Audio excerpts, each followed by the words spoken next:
Today's Sunshine Note is titled, Kings You Never Knew Existed. For the eyes of the Lord range throughout the earth to strengthen those whose hearts are fully committed to Him. 2 Chronicles 16:9. My mom once dressed up like a guy and sneaked into the boys' dorm to see her boyfriend.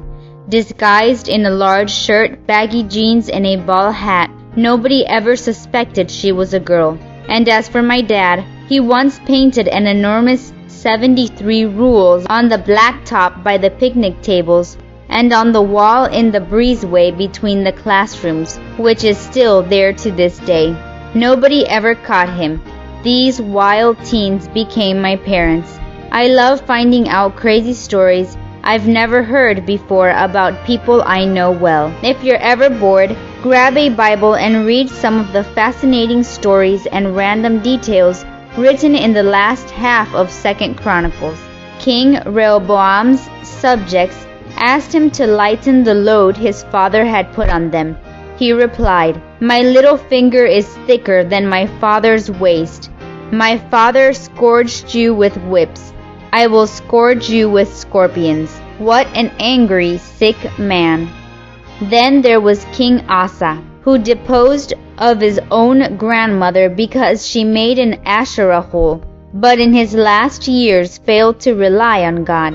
Despite the prophet's warning, King Ahab of Israel went to war dressed in the clothes of a commoner so he wouldn't be attacked.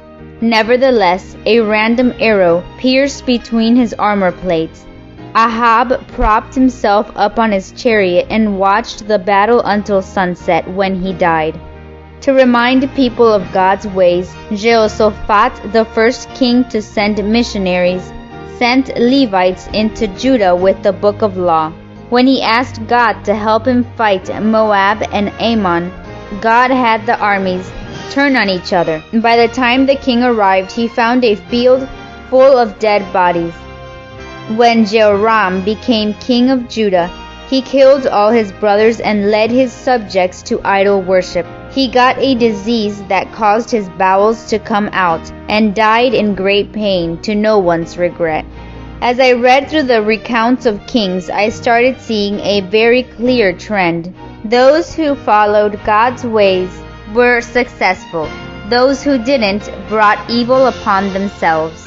It's that simple. Why? Today's verse gives the secret. God is looking for people with their hearts fully committed to Him, and He strengthens them. Do you want to be one of those people today? If you do, take a moment now and recommit your heart and life fully to Jesus. May God bless you today.